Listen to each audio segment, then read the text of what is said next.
حسن بصري رحمه الله حالات ذکر کوي چې هغه به دومره ډېر ژړل او یو طبیعت یې دا و چې کله به حاضرې ته ولاړی چا چې په حاضره کې وخندله هغه سړي ته بیا زجر ورکوئ په دروب یې وهئ ته څنګه قبر ته راغلی ته څنګه په خوله باندې وایې چې زما د رب العالمین حضور په یاد دی ستا په مخ کې یو سړی دفن کېږي ستا په مخ کې یو سړی حقیقي ژوند ته وصل کېږي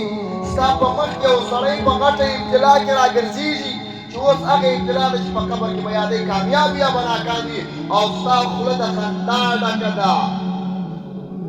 دا ستا زړه او وجود دا قبله کړې نه ده او بیا د عبدالله ابن مسعود صاحب او یا داسې نورو تابعینو او یا د صحابو اقوال پر دې رانقل کړي دي چې هغه صحابي به په حجره کې یو څوک ولیدل چې یا بیا خوراک کوئ یا بیا د توجه د خپله اصلي مرامه ته غاړولې وه بیا به ورته زجر ورکوئ زما عزیزانو که غواړئ چې د ذکر په خوند پوسئ لږ په ځان کې ژړا راولئ ژړا یو عجیب ښه صفت دی او عجیب بهترین کیفیت دی د ژړا په سبب باندې سړي کې عاجزي راځي د ژړا په سبب باندې سړي کې الله پاک حضور راځي چې سړی دا پر ټول ذهنیت باندې راجهازوي چې رب العالمین زما هغه بادار دی چې حاضر او ناظر دی او زما د رب درک لري او زما د نیک او د بد درک لري او ورسره نوشته او په کتابات کې پراته دي د دې سبب څه شی دی په څه شي باندې ته دې ته رسېږې چې ستا د الله پاک سره ډېر محبت تېرېږي په څه شي باندې ته دې ته رسېږې چې هغه ته ماسې تصور وکړې واځه د رب العالمین په حضور کې په ژړا باندې کثرت د ژړا راول په ځان کې ډېر ژاړه ډېره ژړا کوه یو عالم دی امام ابو حنیفه رحمه الله چې موږ تاسې یې په مذهب یو د امام ابو حنیفه رحمه الله یو حالات ذکر کړي دي و امام ابو حنیفه رحمه الله دا آیات تلاوت کوي چې وامتازوا اليوم ایها المجرمون چې کله د قیامت ورځ راسي او د حشرګاه میدان جوړ وي د رب کائنات د طرف څخه به غږ وسي چې جلاسي ای مجرمینو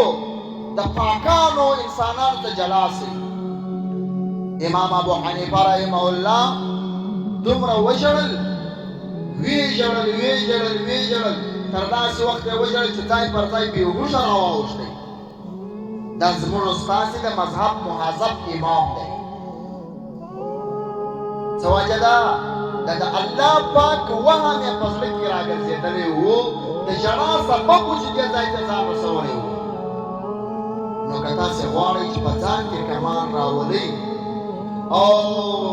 زاهدین و عابدین جوړ سئ ژړا کوئ ژړا یوازې دا نه چې د صحابه و تابعینو او د امامانو صفت و بلکې خپله د رسول عربي صلی الله علیه وسلم صفت هم و علما ناست دي موضوع به طولاني سي چې هغه مکمل روایت ته ولاړ سم رسول الله صلی الله علیه وسلم صحابي ته فرمایي ما ته قرآن ووایه ورته یا رسول الله پر تا نازل شوی څنګه تا ته ووایم رسول الله صلی الله علیه وسلم ورته وایي زه ورسره محبت لرم ما دې ووایه صحابي قرآن ورته را شروع کوي یو وخت رسول الله صلی الله علیه وسلم غږ پر وکړي چې بس نور مه راته وایه صحابي فرمایي ما چې د رسول الله صلی الله علیه وسلم مخ ته وکتل دا اوښکې د سترګو ډکې وې د سترګو کې اوښکې ولاړې وې او د زړه مبارک باندې اوښکې را روانې وې دا